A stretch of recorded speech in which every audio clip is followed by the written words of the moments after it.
Class 9th factorise இந்த exercise வந்து 2.3 ஓகேவாம்மா 2.3ல last எக்ஸசைஸில் first question factorise அப்படின்னு இருக்கும். கொஸ்டின் எப்படி இருக்குன்னு பார்த்தா X cube minus 2x square x constant. எப்போதுமே கியூப் இருக்கும், ஸ்கொயர் இருக்கும், எக்ஸ் இருக்கும், கான்ஸ்டன்ட் பி இருக்கும். இது பாலினாமியல். ஓகே, இந்த கியூபிக் பாலினாமியலை ஃபேக்டரைஸ் பண்ணால் நமக்கு 3 ஃபேக்டர்ஸ் கிடைக்கும். அது எப்படி பண்ணுறதுன்னு பார்க்கலாம். ஒரு சிம்பிள் மெத்தடில் பண்ணலாம். ஆக்சுவலாக என்ன பண்ணணும்னு பார்த்தோன்னா இந்த ஈக்குவேஷனை பி ஆஃப் எக்ஸ் அப்படின்னு அப்படியே அந்த ஈக்குவேஷனை எழுதிக்கணும். முதல்ல எழுதிட்டு எக்ஸுக்கு பதில் நம்ம ஒரு ஃபேக்டர் ட்ரையல் அண்ட் எரரில் கண்டுபிடிக்கணும். எக்ஸுக்கு பதில் +1 சப்ஸ்டியூட் பண்ணி பார்க்கணும். இன்கேஸ் +1க்கு ஆன்சர் 0 வரலன்னா எக்ஸ் இருக்கிற பிளேஸில் -1 சப்ஸ்டியூட் பண்ணி பார்க்கணும். இப்போ பி ஆஃப் 1 போடுறோம், எக்ஸ் இருக்கிற இடத்துலாம் 1 சப்ஸ்டியூட் பண்ணுறோம். 1 சப்ஸ்டியூட் பண்ணால் ஆன்சர் என்ன கிடைக்குதுன்னு பார்க்குறோம். 0 வந்துருச்சு. ஸோ 0 வந்துச்சுன்னு சொன்னால் பி ஆஃப் 1க்கு ஆன்சர் 0னா x -1 is one of the factor. இங்கே என்ன சப்ஸ்டியூட் பண்ணுறோமோ அதுக்கு opposite sign x -1 is one of the ஃபேக்டர்னு எழுதிக்கணும். இப்போது இந்த ஈக்குவேஷனுடைய கோஎஃபிஷியண்ட்டை மட்டும் எடுத்து எழுதணும். இது லாங் டிவைடுக்கு பதில் இதுக்கு பேர் சிந்தட்டிக் மெத்தட்.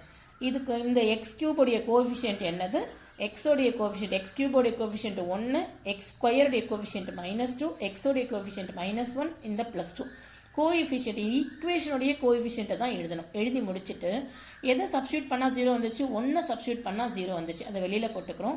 இது ஒரு சிஸ்டம், இது ஒரு சிஸ்டம், இது ஒரு மெத்தட். இந்த மெத்தட் பார்த்தோன்னா இங்கே இருக்கிற நம்பர் கூட எப்போதுமே ஃபஸ்ட்டு 0 தான் சேர்த்துக்கணும், ப்ளஸ் தான். ஓகேவா, இது கூட ஃபஸ்ட்டு ப்ளஸ் போட்டு ஆட் பண்ணுறோம். 1 + 0 1ன்னு கிடச்சிருச்சு. அடுத்த ஸ்டெப்பில் இங்கே என்ன வேல்யூ போட்டோமோ இதால் மல்டிப்ளை பண்ணி இதுக்கு கீழே போடணும். லாங் டிவைடுக்கு பதிலான ஒரு மெத்தட் இது. இங்கே இதால் மல்டிப்ளை பண்ணுறோம். 1 1s are 1 இப்படி போட்டுக்கிறோம். இப்போது என்ன பண்ணணும், இந்த ஸ்டெப்ஸ் அப்படியே கண்டினியூ பண்ணணும். இந்த மேலே இருக்கிற நம்பர் கூட இந்த நம்பரை ஆட் பண்ணி கீழே போடணும். இங்கே இருக்கிற நம்பர் கூட இந்த நம்பரால் மல்டிப்ளை பண்ணி இங்கே போடணும். அதே ஸ்டெப்ஸை ஃபாலோ பண்ணணும்.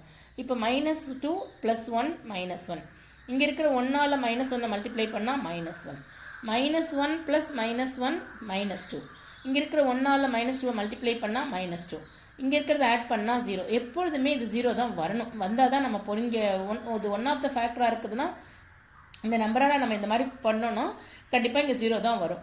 இப்போ என்ன பண்ணணும், நம்ம ஃபேக்டர்ஸை இந்த மாதிரி போட்ட கோஎஃபிஷியன்ட் எடுத்து போட்டோம் இல்லையா. இப்போ திரும்பியும் இதனுடைய சிஸ்டம் என்னென்னு பார்த்தா இந்த மெத்தட் படி இங்கே என்ன கிடைக்குதோ இது வந்து எக்ஸ் ஸ்கொயருடைய கோஎஃபிஷியன்ட், இது எக்ஸோடைய கோஎஃபிஷியன்ட், இது வந்து கான்ஸ்டன்ட். இதுதான்.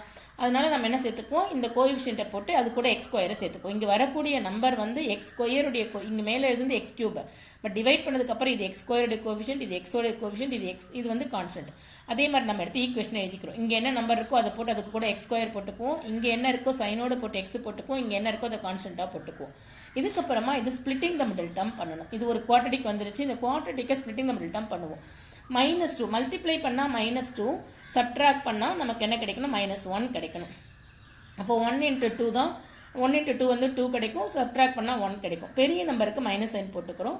அப்போ தான் மல்டிப்ளை பண்ணால் என்ன கிடைக்கும் நமக்கு, -2. இது ரெண்டும் பிரிக்கும் போது 2 1s are 2. இங்கே என்ன சைன் இருக்குதோ அதை பெரிய நம்பருக்கு போட்டோம். சப்ட்ராக்ஷன் பண்ணும்போது ஒரு மைனஸ் ஒரு ப்ளஸ் வரணும். அந்த மைனஸ் வந்து இங்கே எந்த பெருசாக இருக்கோ அந்த நம்பருக்கு, இந்த சைனை பெரிய நம்பருக்கு போட்டுக்கணும். இப்படி போடும்போது 1x², இந்த -2 அப்படியே இருக்கும். இதை 2 தான் பிரிப்போம். 2 1 அப்படின்னு பிரிப்போம். இந்த சைனை பெரிய நம்பருக்கு போட்டுக்குவோம், இன்னொரு நம்பருக்கு ப்ளஸ் சைனை போட்டுக்குவோம்.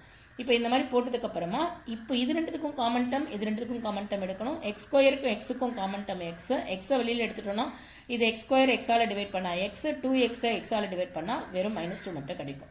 இப்போ இது ரெண்டுத்துக்கும் காமன் டேர்ம் இல்லைனா +1 போட்டுக்குவோம். 1x 1ஆல் டிவைட் பண்ணால் எக்ஸ், -2 +1ஆல் டிவைட் பண்ணால் -2. இப்போ இங்கே 2 காமனாக தான் வரணும். இது ரெண்டுத்துக்கு பதில் ஒரு நம்பர் போட்டுக்குவோம், ஒரு டேர்ம் போட்டுக்குவோம். இது x + 1 அப்படியே எடுத்து போட்டுக்குவோம். இப்போ 2 ஃபேக்டர்ஸ் கிடச்சிருச்சு. ஆல்ரெடி நம்ம ஒரு ஃபேக்டர் வச்சுருக்கோம், அதையும் சேர்த்து போட்டோன்னா நமக்கு 3 ஃபேக்டர் இதுக்கு கிடைக்கணும். இவ்வளோ தான் இந்த சம்.